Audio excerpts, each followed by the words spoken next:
Kita berjumpa kembali di acara ceramah berikutnya. Bismillahirrahmanirrahim. Ashhadu an la ilaha illallah wa ashhadu anna Muhammadar Rasulullah. Hidupku dan kewafatanku hanyalah karena Allah, dan Rasul Muhammad hanyalah ikutan saya.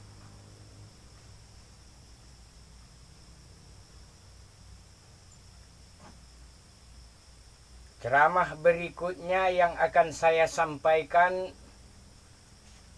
kepada seluruh umat manusia di negeri ini, terutama terhadap umat Islamnya. Penyampaian ceramah saya pada hari ini yaitu tentang kedekatan bangsa Jin terhadap raja-raja serta kedekatannya bangsa Jin terhadap presiden dan yang dikatakan penguasa negeri yang sangat jolim. Ini para pemimpin-pemimpin agama dan pemimpin-pemimpin negara ini sangat dekat sekali terhadap bangsa Jin bagi yang jolim. Di sini saya akan menyampaikan kedekatan bangsa Jin terhadap Raja Namrus. Mungkin kita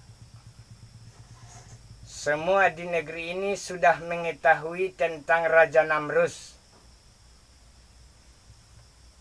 Bangsa Jin menyampaikan pesannya kepada Raja Namrus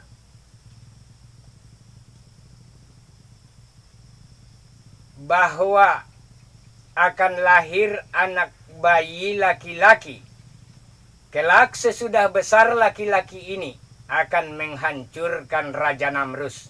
Inilah pemberitahuan dari bangsa Jin kepada Raja Namrus, sehingga Raja Namrus memerintahkan kepada punggawa-punggawa pembesar negerinya untuk memeriksa terhadap ibu-ibu yang melahirkan anak laki-laki harus dibunuh, dan anak perempuan yaitu dihidupkan. Inilah pemberitahuan dari bangsa Jin terhadap Raja Namrus. Dan begitu juga pemberitahuan bangsa Jin terhadap Raja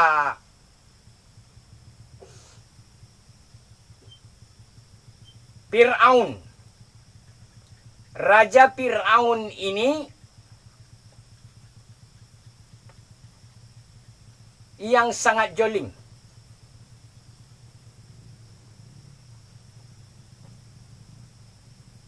Dan bangsa Jinnya pun menyampaikan pesannya kepada Fir'aun, Raja Fir'aun, bahwa akan lahir anak laki-laki.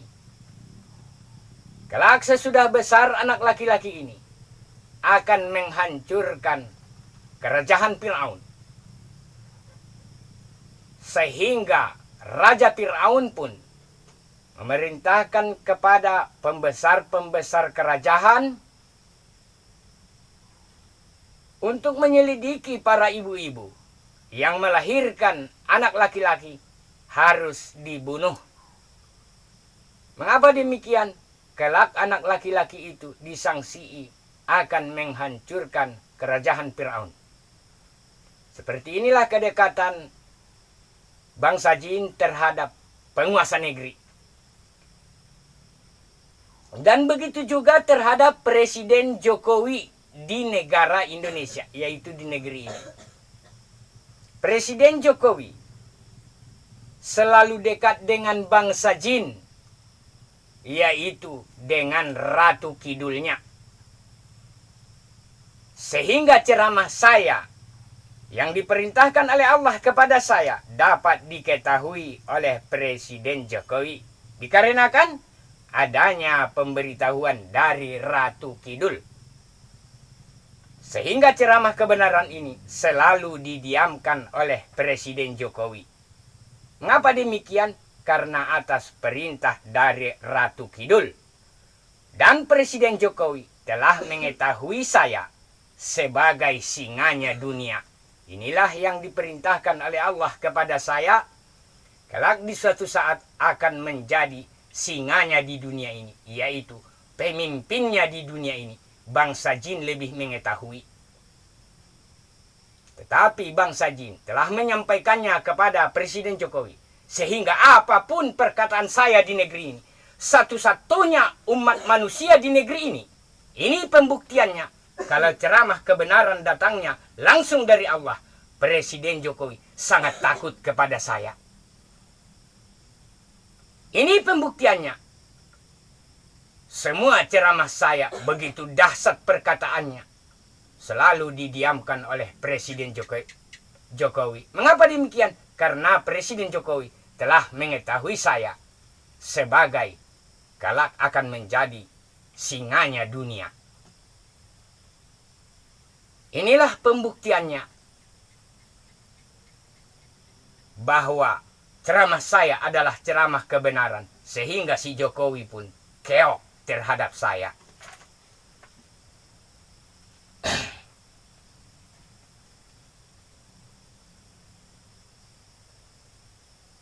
Jadi untuk itu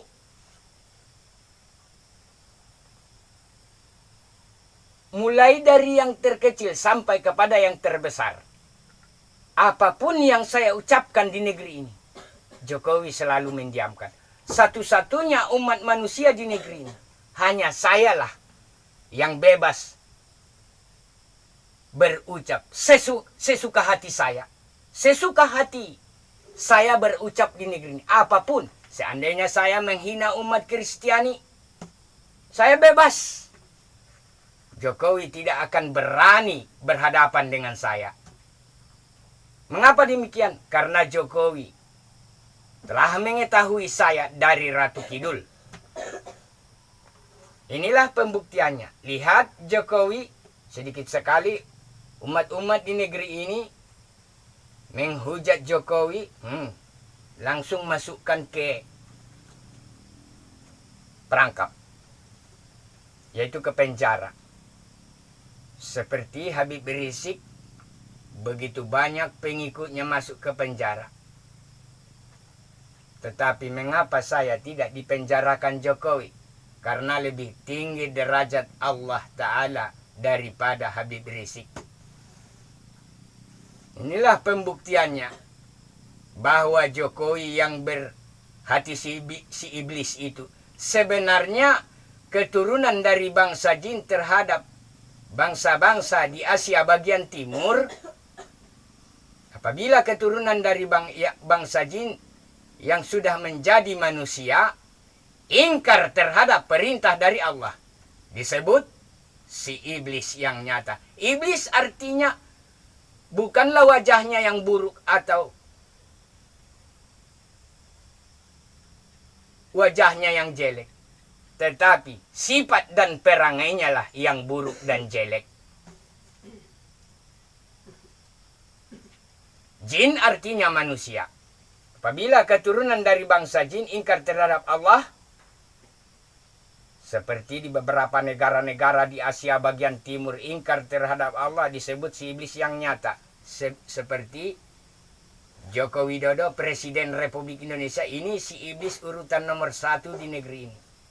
Dan begitu juga Ma'ruf Amin, ini yang berhaluan PKI, ini urutan kedua si iblis, keturunan si iblis yang nyata di negeri ini, urutan kedua dari si Jokowi. Inilah, kita lihat dari mata, mereka manusia, tetapi hati dan perangainya berhati si iblis. Dan begitu juga terhadap keturunan dari Nabi Adam, ingkar terhadap Allah. Ini disebut kafir. Kafir dan si iblis sama-sama ponten 100, sama-sama penghuni di neraka. Jadi si iblis itu bukan jelek. Perangai dan sifatnya yang buruk dan jelek. Jadi kalau saya berbicara di negeri ini suka-suka hati gue. Seperti di surah Al-Maidah ayat 51.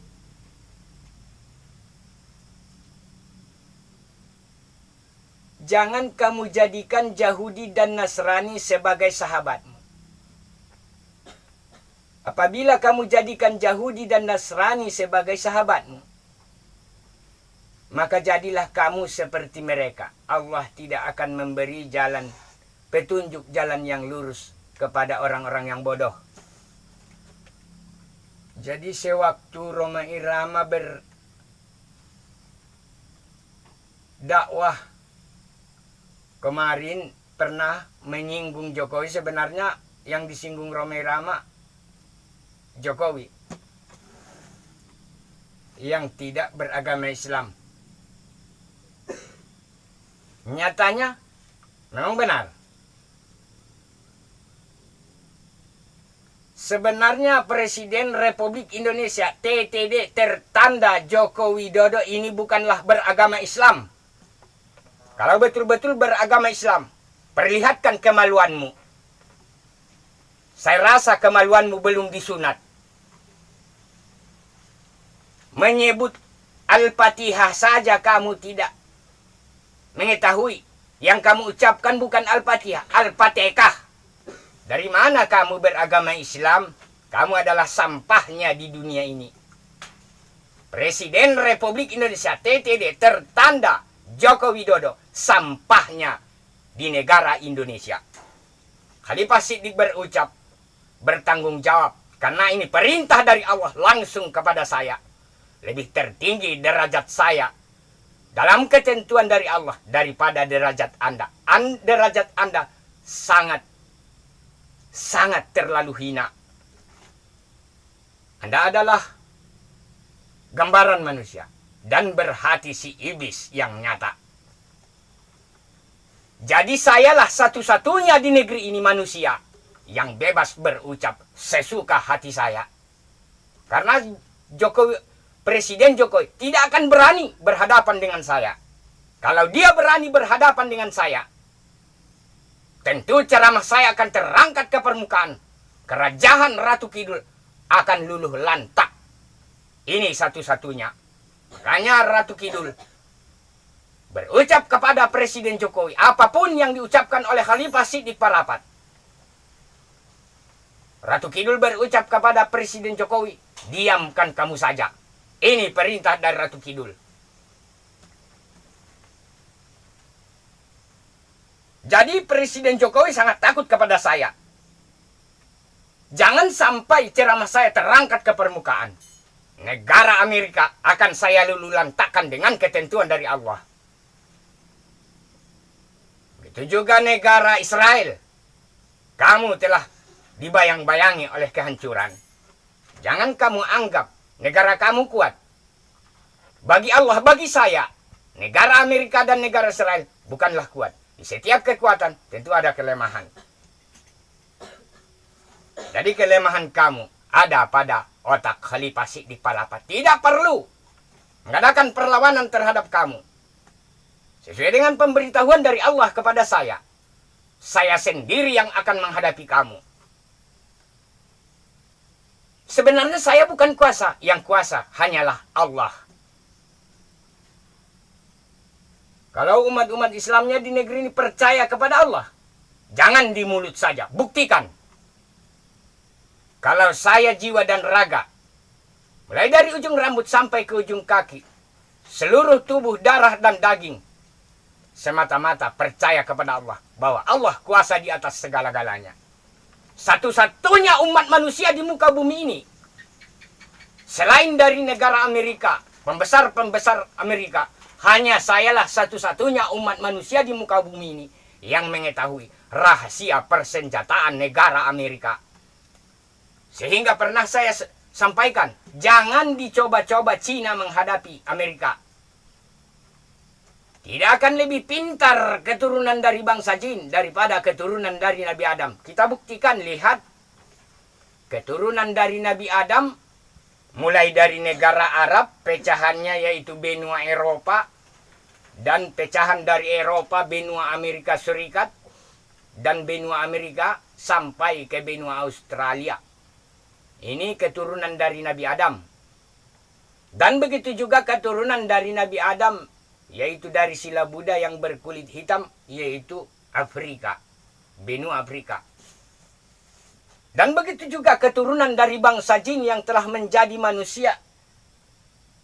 Bangsa jinnya pertama ditempatkan di Mongol, sehingga di beberapa negara-negara Asia bagian timur disebut ras Mongol, yaitu ras Mongoloid, yaitu termasuk negara Indonesia. Jadi semua keturunan dari bangsa jin yang sudah menjadi manusia diadu tanding kepintarannya dengan keturunan dari Nabi Adam. Tidak sebanding. Inilah kelebihan dari keturunan dari Nabi Adam. Jadi sungguh hinanya kamu, wahai di beberapa negara-negara di Asia bagian timur. Kamu adalah keturunan dari bangsa jin.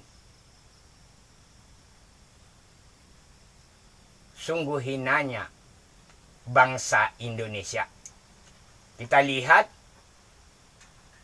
di beberapa daerah-daerah seperti di Pulau Jawa selalu menuhankan Ratu Kidul dan menuhankan Nyi Blorong. Berarti Nyi Blorong itulah si iblis dari bangsa jin. Kalau betul-betul si iblis itu jelek, itu Nyi Blorong. Bukan jelek wajahnya. Seandainya dia memperlihatkan wajahnya, saya rasa dia perlihatkan di kota Medan akan pecah. Itulah kecantikan Nyi Blorong. Jadi ulama mengatakan si iblis itu jelek. Jangan mengkarang-karang tanpa berdasarkan Al-Quran ya. Jadi para ulama-ulama ini yang tahu hanya baca Al-Quran saja. Arah dan tujuan yang dibacanya tidak tahu. Tidak tahu. Kalau betul-betul kamu tahu tentang isinya Al-Quran dan mau menjadikan Al-Quran sebagai pedoman, lebih besar dosa capmuinya daripada mengkreditkan kereta. Mengkreditkan kereta yaitu hukumnya riba. Lebih riba, king of kingnya riba, yaitu capmui. Mengapa saya katakan capmui? Tanpa mengeluarkan keringat, kamu mendapat imbalan dari capmui. Untuk apa capmui? Terhadap bahan makan makanan di negeri ini. Sinilah kamu mendapatkan uang tanpa mengeluarkan keringat. Apa Islam, apa perilaku Islam seperti ini? Bukan perilaku Islam. Kamu adalah misionerisnya komunis.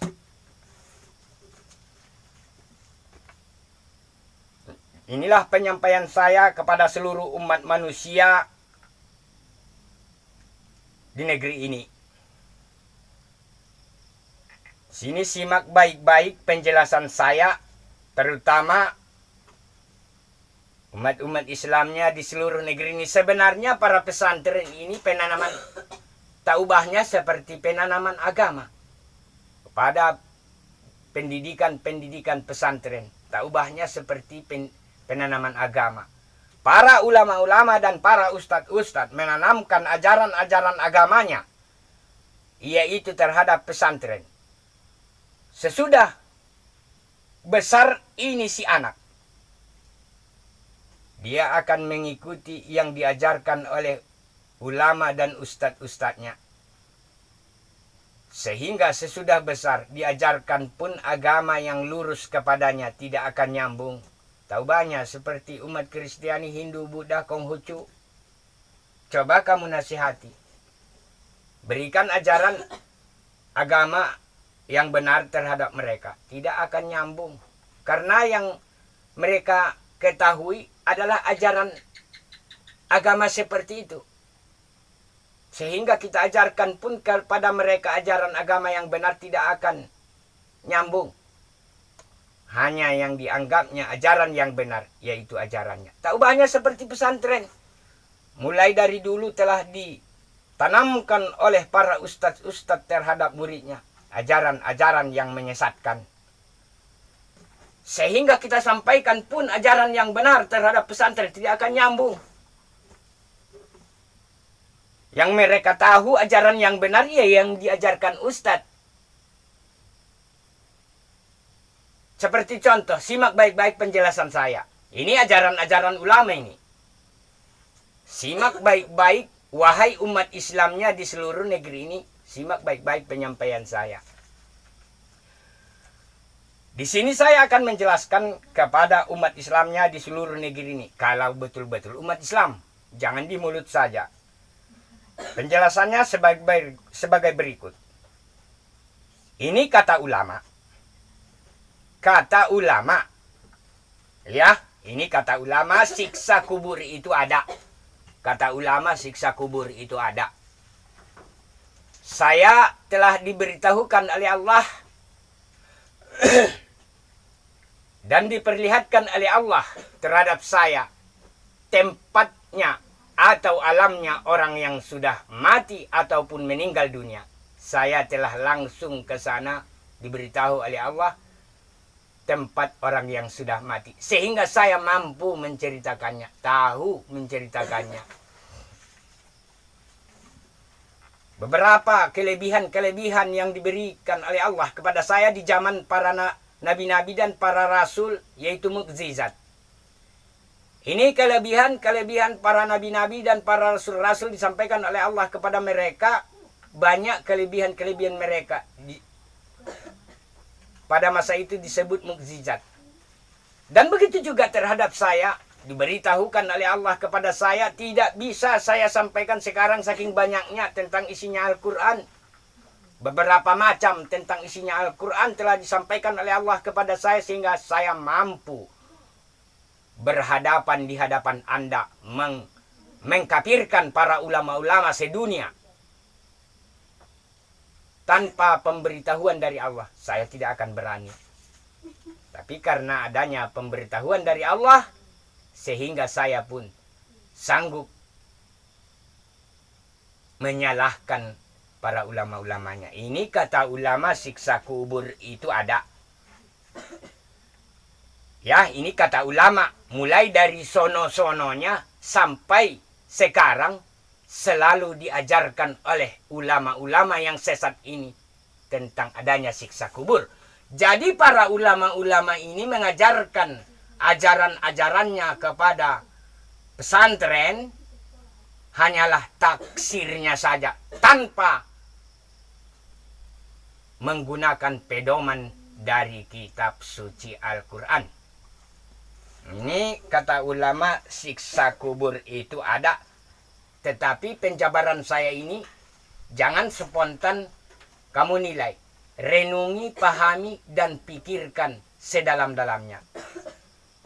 Jadi kalau ini kata ulama, siksa kubur itu ada. Jadi kalau manusianya yang mati dimakan buaya, atau manusianya yang mati tenggelam di lautan, sementara mereka matinya bukan yang dikubur. Siksa apa namanya kepada mereka? Ini pertanyaan saya kepada ulama-ulama di negeri ini beserta ustadz-ustadznya. Siksa apa namanya? Dan mengapa siksa kubur saja yang ada?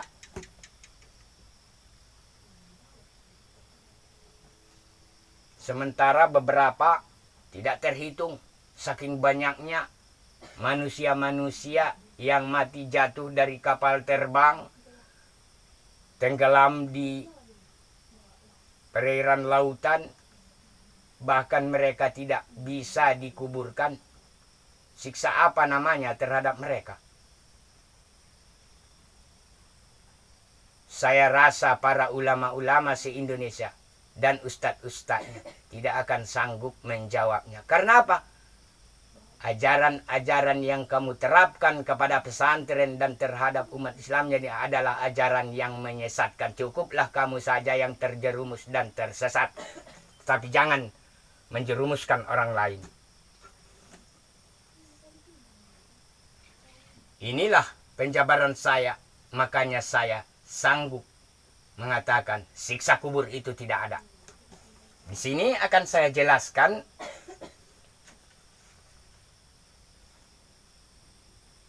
ayah saya ataupun ayah anda kamu sekalian yang sudah meninggal dunia. Saya rasa di antara kamu sekalian bangsa Indonesia ini yang dapat diceritakan oleh kata-kata dan bahasa terhadap alamnya orang yang sudah mati ataupun meninggal dunia. Sebenarnya yang mati, yang meninggalkan dunia ini hanyalah mendapatkan alam. Jadi alam dunia ini telah ditinggalkannya untuk menuju alam arwah, yaitu alam akhirat dengan sebutan alam mimpi. Karena di waktu kita tidur sering bertemu dengan manusia. Kadang di dalam tidur itu kita melihat manusia. Sini kita harus bisa membedakan bangsa jin atau manusia yang sudah mati atau meninggal. Ini di dalam mimpi. Mungkin anda pernah bermimpi bertemu dengan orang tua anda yang sudah meninggal dunia. Di dalam mimpi itu, kita melihat mereka bukanlah disiksa. Tetapi kita melihat mereka di dalam mimpi itu. Mereka masih hidup. Yang mati adalah jasad kembali ke tanah, kembali ke asalnya. Ruh kekal selama-lamanya. Jadi dia ditempatkan di alam mimpi. Jadi di alam mimpi inilah alam terakhir. Alam menunggu kapan datangnya hari kiamat. Jadi para ulama-ulama jangan menaksir-naksir yang tidak benar. Karena kamu tidak akan selamanya hidup di dunia ini. Ingat kekuasaan dari Allah. Jangan kamu lebih cinta terhadap ustadz dan ulama-ulama kamu itu. Karena kamu telah ditompangi oleh bangsa jin yang sudah berhati iblis. Inilah penjabaran saya tentang siksa kubur. Cukup satu ini. Sebenarnya semua yang diterapkan, yang diajarkan oleh para ulama-ulama terhadap pesantren atas pemberitahuan dari Allah kepada saya, satu pun ajaran kamu tidak ada yang benar. Mengapa tidak benar? Karena tidak berpedoman kepada kitab suci Al-Quran. Ini kamu. Jadi penjabaran saya ceramah pada saat ini, seandainya ceramah saya ini kalau Allah menghendaki terangkat ke permukaan, Presiden Jokowi dan para ulama-ulama terkemuka di negeri ini, yaitu ulama-ulamanya di pusat, akan membuat tipu daya kepada saya. Mengapa mereka akan membuat tipu daya kepada saya? Karena saya adalah singanya dunia, sehingga mereka takut. Dan mereka akan membuat tipu daya agar bisa terperdaya untuk membinasakan saya. Inilah pesan saya terhadap umat Islamnya di seluruh negeri ini. Bila ceramah saya terangkat ke permukaan, Jokowi dan ulama akan membuat tipu daya kepada saya. Jangan kamu anggap tipu daya kamu itu kuat. Tidak akan lebih kuat tipu daya kamu daripada tipu daya Allah. Inilah ceramah saya. Cukup sampai di sini ceramahnya. Sekian dari Khalifah Siddiq Parapat.